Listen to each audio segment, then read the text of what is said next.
हे अभिमन्यु नंदन, जब जंगल में पहुंची है तो पानी के ऊपर खड़ी भई, पानी के ऊपर तो एक सर्प दिखाई दिया।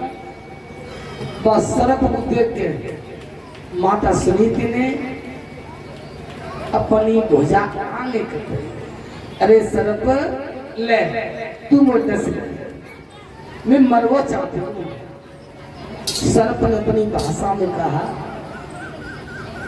तो डसवा तो बहुत बड़ी बात है, अगर मैंने फुसकार न मारते क्रोध में आएगा तेरा सारा शरीर ही जल जाएगा। लेकिन मुझे ऐसा प्रतीत होता कि तू दुखिया है।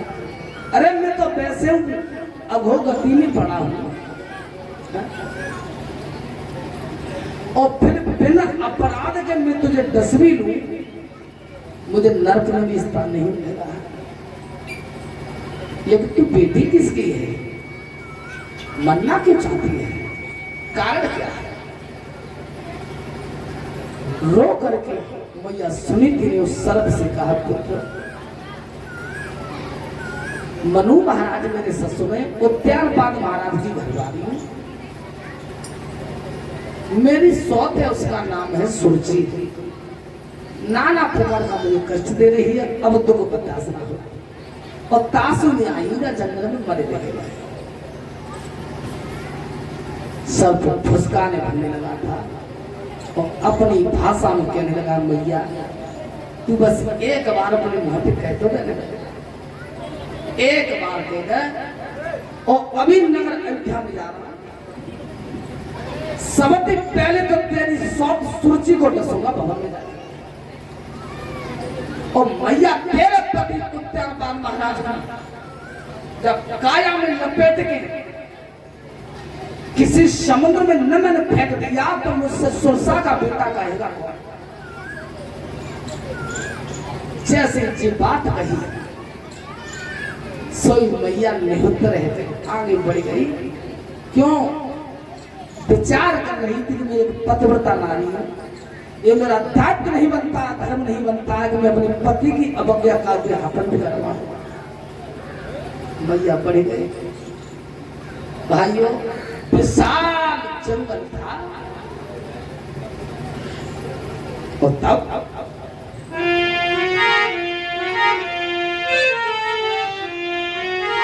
सोनार सीधर ध्यान आरे समय में मारी फेरी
दिखाई दिया।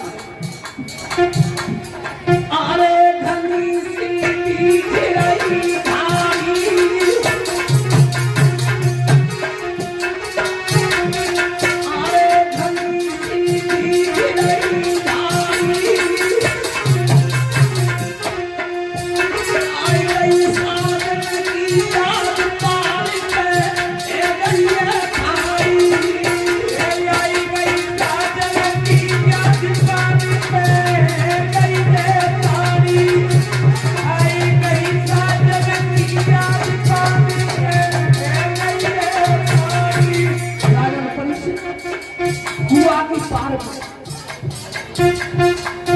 कुआ की पार पर खड़ी हुई आंखों से आंसू चल रहे और मोह किया है नगर अयोध्या की ओर अपने पति की याद करके जिस समय पीठ फोड़ के मैया सुनी है हे प्राणेश्वर इस बात के लिए मुझे क्षमा कर देना कि आज मैं जंगल में मरने के लिए आई हूं तो तुम मुझे चुकाइए आई तुम भवन में सो रहे हो तुम्हें कुछ पता नहीं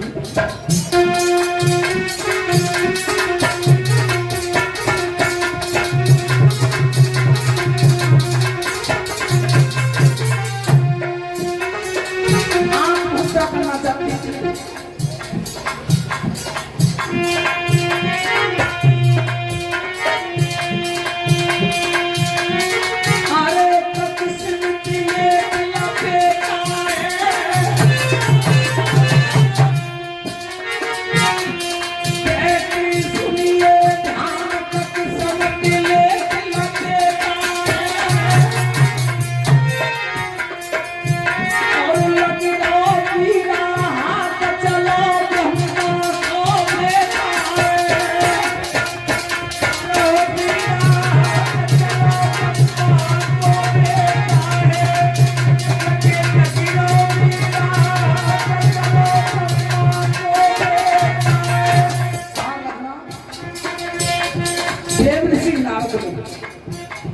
प्रजापति दक्ष का श्राप था कि मैं एक घड़ी के ज्यादा रोको चला है बाई जंगल में हक गुजर के जा रहे और इतने मैया सुनीति खड़ी खड़ी कुआ की पार पर रो रही है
जब पति महाराज की याद आई है हे प्राणेश्वर इस बात के लिए मुझे क्षमा करना कि आज मैं जंगल में मरने के लिए आई हूं तो कहेगी ना आई राजा परीक्षित बाई रास्ता से होकर के नारद गुजर रहे थे जब नारी को जंगल में देखा है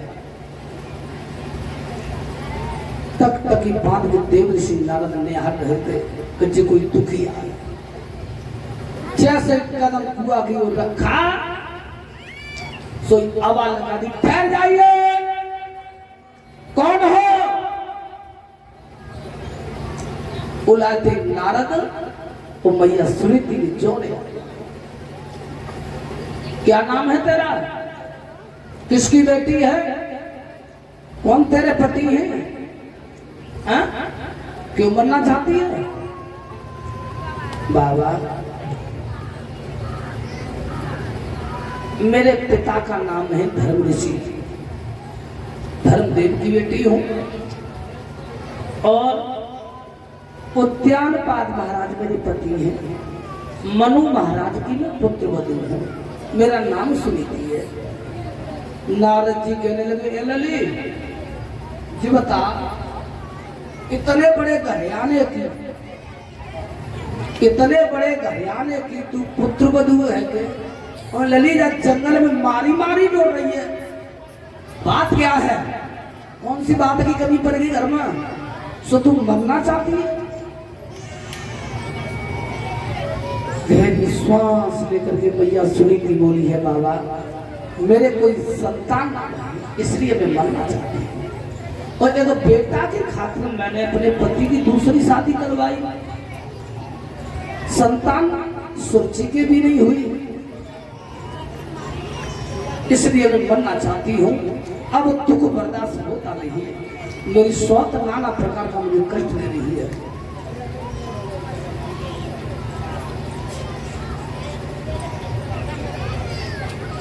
नारद बोल रहे हैं, ए लली तेरे ललाना वो तासुमर हो जाते बेटा, जा बेटा घर चली जा, जा घर, तेरे पुत्र जरूर पैदा होगा।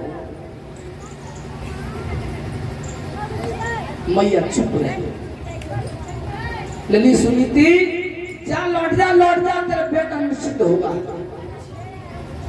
तो लौटी तो था ना मैया, ठट्टनी मार के हंस लगे। नारद जी कहने लगे,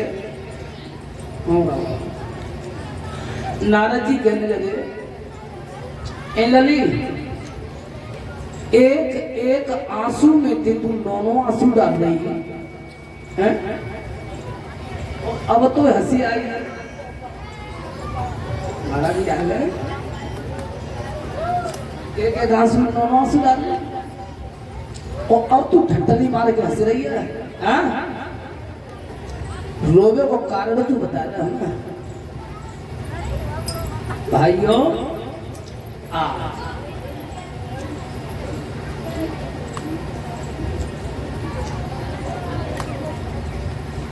आज भक्तों मामा जादू को आज चट्टन में बड़े उड़े रवानी।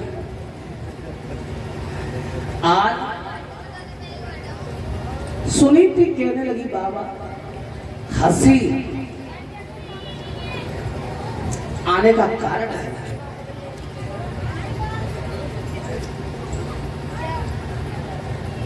क्या कारण है? हम तो जा बात है जानते कि महात्मा को झूठी ना बोल करे, वो अब मालूम पड़ी है कि महात्मा ने तो झूठ बोलने को ठेके ही तो बोले राखो है, तो बिल्कुल सफेद ही झूठ बोलता है। अच्छा लली अब झूठ बोल रहे, बिल्कुल झूठ। क्यों? सुनो,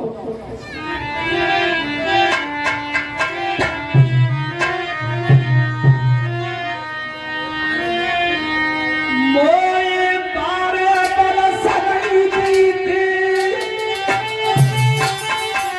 पिया की मैंने सूरत रख नहीं पाई रे।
में तो पहले नहीं को तो सोच रहे थे जब मैं कहीं गया ना 12 साल से अधिक समय हो गया पति महाराज का चेहरा देखने के लिए नसीब ना और तुम कह रहे हो तेरे बेटा हो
आगे बढ़ के अपने पीतम्बर से मैया सुनीति की आंसुओं को पोंछा लगी रो मत तेरा रोना मुझसे पति देखा नहीं जाता है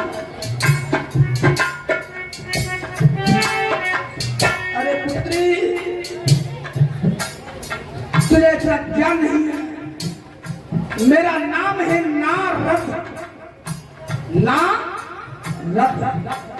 मेरा वचन कभी रद्द नहीं जाता मिथ्या नहीं होता तेरे पुत्र निश्चित होगा लेकिन तो बेटा ये कोई उपाय करने वाले हो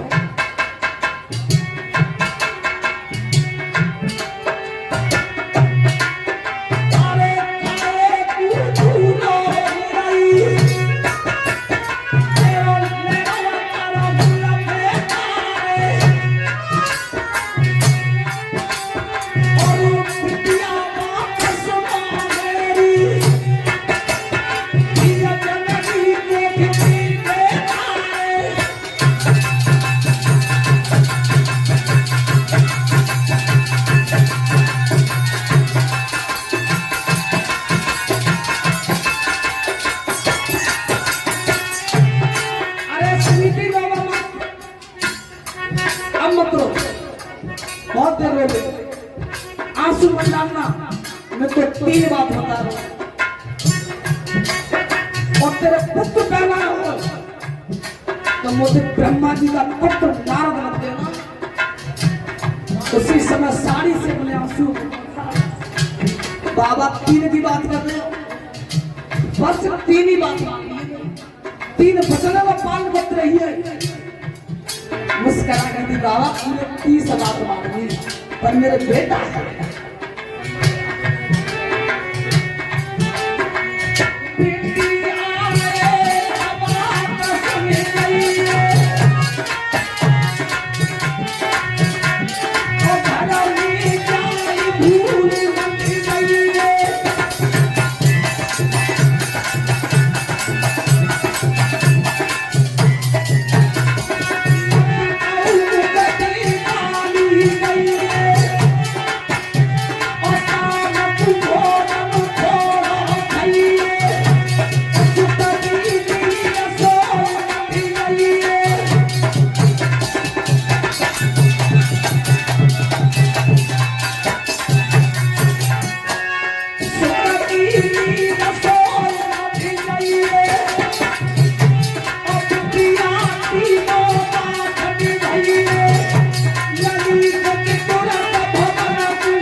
देव ऋषि नारद ने खुले शब्दों में कहा, बेटा जो काम तुम आज कर रही है, आत्महत्या तो कर रही है, तो बेटा ऐसे करे, शाम 6 महीना बाद तू जा कुआं में गिर पड़, न तो जी कुआं को चलो जाओ और लली न जी को नारद चलो जाओ। जब काम है आज कर रही है, शाम 6 महीना बाद ही बस कर देती। तू मेरी 3 बात मान लेना बेटा। सुनी थी, कम भोजन करना, गाली मुंह से देना मत, गाली देने से वाणी अपवित्र होती है, और कम सोना। तेरे बेटा पैदा न हो तो मुझे नारद में जाएगा, और चुपचाप लौट के चली जाना। लम्बे को चला जाओ, नहीं को कुआ चला जाओ। राजा ने परीक्षित, देवर्षि नारद ने और मैया सुनीति समझा के लौटाते ही नगर के रहे। बोलिए संत समाज की। भाइयों ध्यान रखना, मैया सुनीति उन्हीं 3 वचनों का पालन कर रही थी जो ब्रह्मपुत्र नारद ने बताए थे। उसी नियम को अपना लिया था। विश्वास हो गया था कि नारद कह रहे तो मेरे पुत्र निश्चित होगा, और ये बात बिल्कुल सत्य है। भाइयों, जो अपने विश्वास को अपना मित्र बना लेता है ना, वो विश्वामित्र होता है। मैं आज रियल बात बता रहा हूं, इस व्यास के ऊपर बैठा हूं, इससे बढ़कर के कोई स्थान नहीं है कि जब मैं छोटा था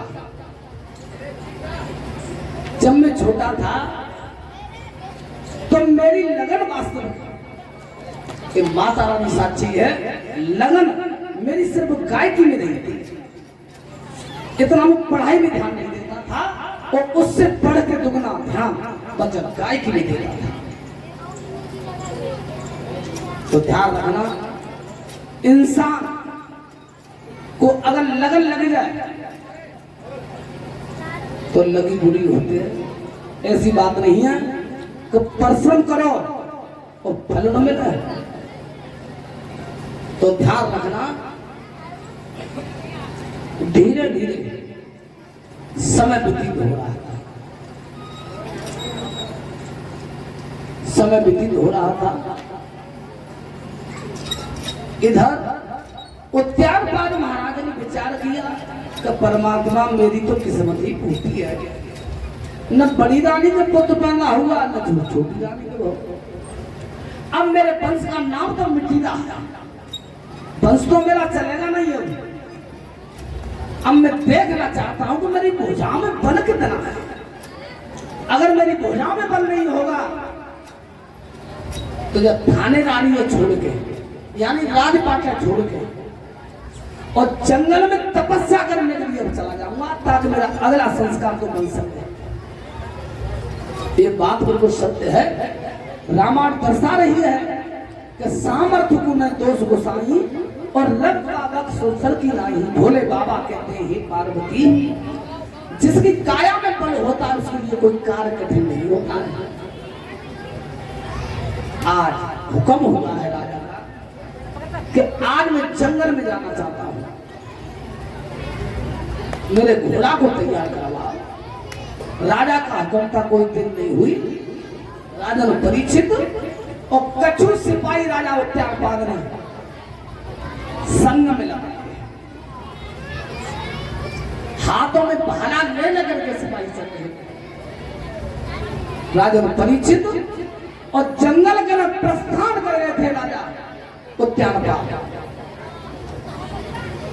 इधर जब जंगल में महाराज उत्यागपाद आए तो एक नजारा देखा था।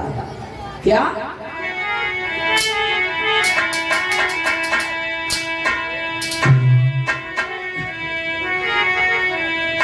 अरे घोड़ा पे सवार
धनुष को कंधा से उतारा, तरकस में एक हाथ डाला, एक बाण खींचा, डोरी पे जमाया और हिरण का पीछा करके आज मैं इस हिरण का वध करूंगा।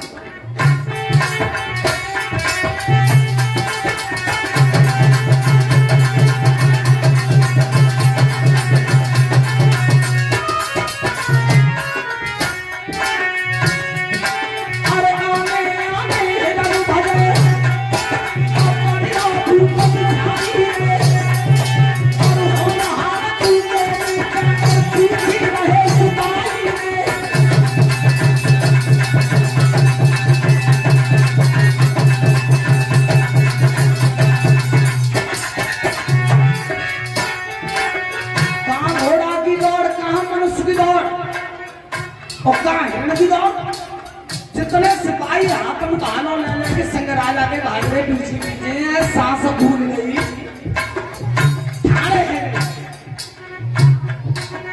राजा उत्यानपाद ने घोड़ा रोक दिया और पीछे मुड़ के देखा तो मेरे सिपाही थक चुके हैं। ऐ सिपाहियों, अब तुम नगर में लौट जाना, मैं इस हिरण को मार के ही आऊंगा।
भगवान भास्कर देव अंबर में छुप गए।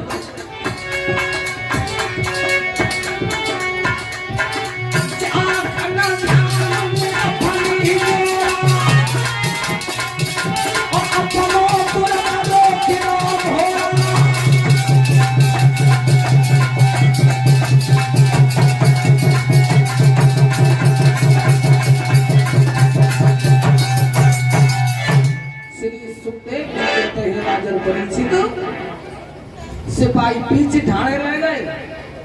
राजा ने हाथों को ढालो मार के लौट जा मंगल गए, इस हिरण का भेदन करके ही लौटूंगा मैं। इधर शाम का वक्त हुआ, सूर्य छुप गए थे और जैसे ही नजर आकाश मार्ग की तरफ पड़ी राजा की, उसी समय दिमाग में झटका लगा रही उत्यानपाद का, बिल्कुल अकलहीन हो गया तू। ये छत्री का धर्म नहीं होता है कि जब सूर्य छुप रहे हो और तब वे अपने प्रण को निभावे, किसी जीव की हत्या करें, ये दांत नहीं बनता है। उसी समय घोड़ा को रोक दिया और हिरण की तरफ देख रहे थे कि शायद इस हिरण का मरण मेरे हाथों से दिखाना नहीं था परमात्मा ने। घोड़ा को पीछे की ओर दौड़ा दिया। राजा परीक्षित नगर थे, नगर अयोध्या से कई योजन दूरी तक चले गए थे उत्यानपाद महाराज और लौटे कैसे अंधेरो है। राजा परीक्षित चौथर पास अंधेरा हो गया था।